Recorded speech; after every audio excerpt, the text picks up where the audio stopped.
But you can see that it makes pretty quick work of this stuff. And again, this isn't, you know, super hard. This isn't walnut or cherry or anything like that, but it's you know, those are a great test for the strength of a knife. But this is what God's given me to work with. So there you go. But I've got a piece here that I started notching with the R-tack. I'm going to finish notching with the BK2.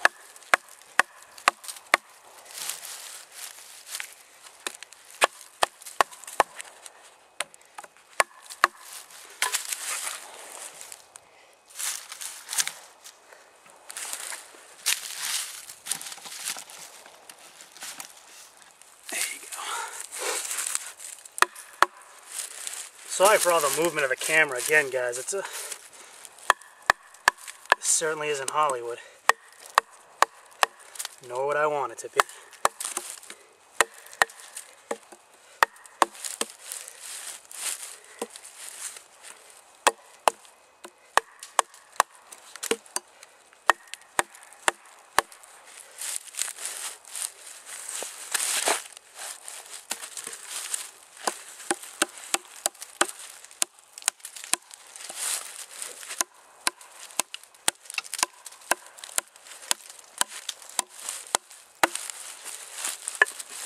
I'm going to have to hold this to keep it from rolling.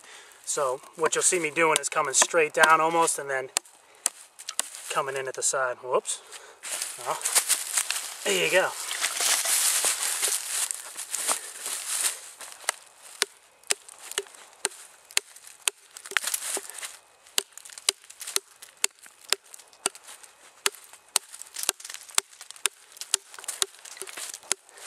I'd say this is probably 3 inches around would be my guess. It's a good size piece of oak.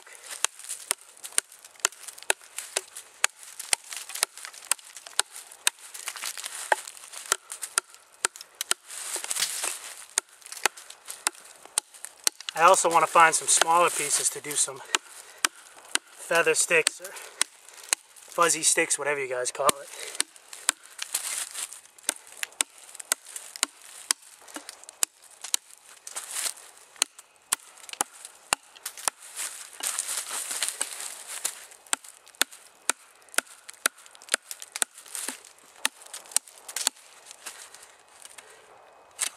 But you know what's really wearing well on this is the finish. If I wipe that off, it's going to look unused.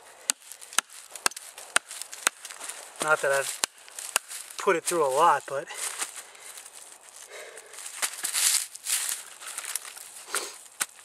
alright, now we've got a piece to go through.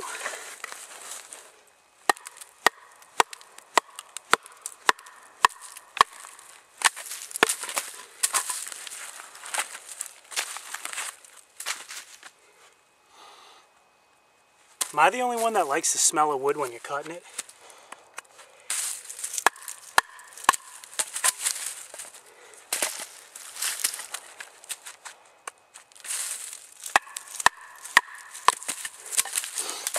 You know what I've noticed is a little different with this than the R-tack, which has the micarta handles?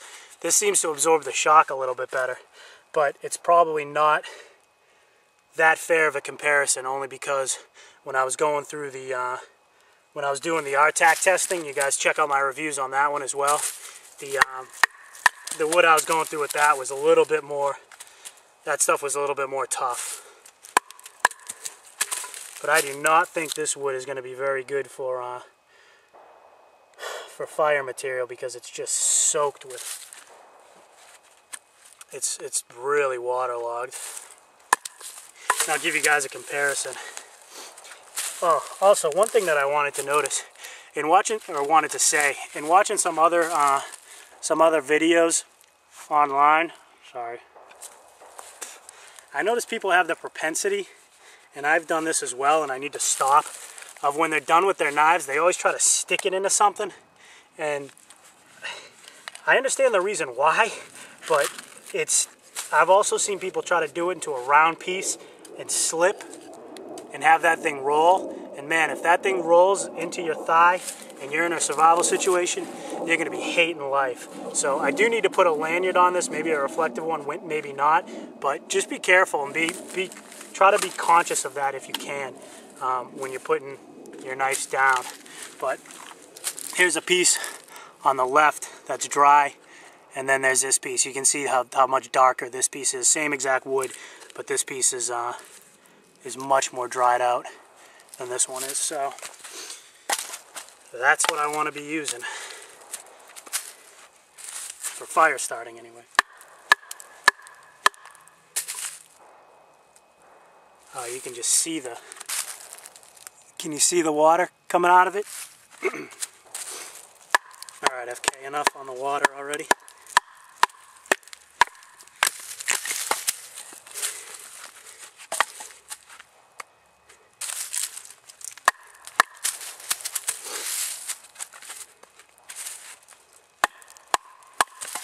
Yeah, no problems for the BK though. Very stout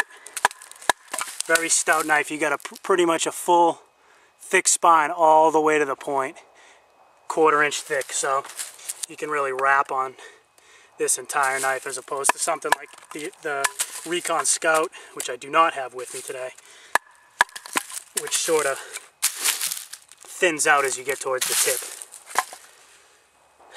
There you go. So far so good with the BK. I'm really liking this thing.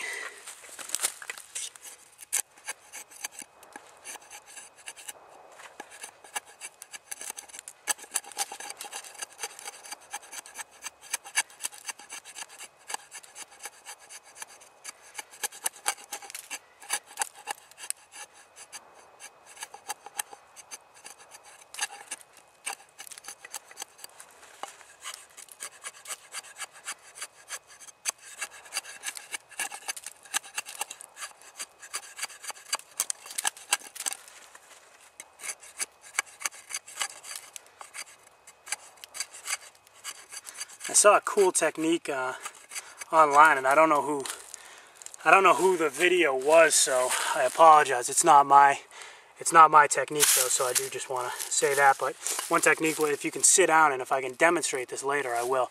If you can sit down, you draw the wood, back when you're making your feather sticks, or whatever you want to, fuzzy sticks, whatever you want to call them. And I thought that was a pretty neat technique you could get good at, because it really, anytime you can keep this knife blade still, I think you just up your safety big time, as opposed to having this downward motion. Even though you can be really safe and conservative doing it this way, I thought that was a pretty neat idea. So next time you're out, if you've got a place, a tree falling over that you've set up camp near, and you can sit down on it, try that technique out, and maybe it'll work just as well for you. But there you go. There's some baton work with the BK2. I'm gonna do some more notching as well.